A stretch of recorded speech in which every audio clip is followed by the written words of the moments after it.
আচ্ছা, চা প্রেমিকরা কই আপনারা একটু সাড়া দিয়েন তো দেখি আপনারা কি চা খেতে পছন্দ করেন অবশ্যই কমেন্টসে জানাবেন।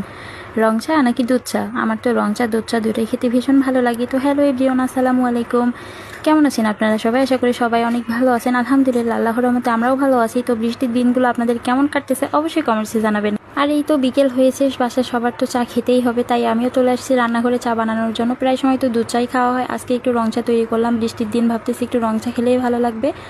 আর এই তো গরম মশলা দিয়ে সুন্দর মতো চাটা তৈরি করে ফেললাম। তো কেমন হয়েছে আমার চা বানানোটা অবশ্যই কমেন্টসে জানাবেন। আর আপনারা খেতে পছন্দ করেন কি না সেটাও কমেন্টসে জানাবেন। তো ভিডিওটি এ পর্যন্তই, ভালো থাকবেন সবাই, আল্লাহ হাফেজ। আচ্ছা, চা প্রেমিকরা কই আপনারা একটু সাড়া দিয়েন তো দেখি আপনারা কি চা খেতে পছন্দ করেন অবশ্যই কমেন্টসে জানাবেন।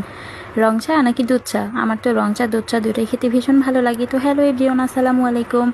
কেমন আছেন আপনারা সবাই? আশা করি সবাই অনেক ভালো আছেন। আলহামদুলিল্লাহ, আল্লাহর রহমতে আমরাও ভালো আছি। তো বৃষ্টির দিনগুলো আপনাদের কেমন কাটতেছে অবশ্যই কমেন্টসে জানাবেন। আর এই তো বিকেল হয়েছে, বাসায় সবার তো চা খেতেই হবে, তাই আমিও চলে আসছি রান্নাঘরে চা বানানোর জন্য। প্রায় সময় তো দুধ চাই খাওয়া হয়, আজকে একটু রং চা তৈরি করলাম। বৃষ্টির দিন ভাবতেছি একটু রং চা খেলেই ভালো লাগবে।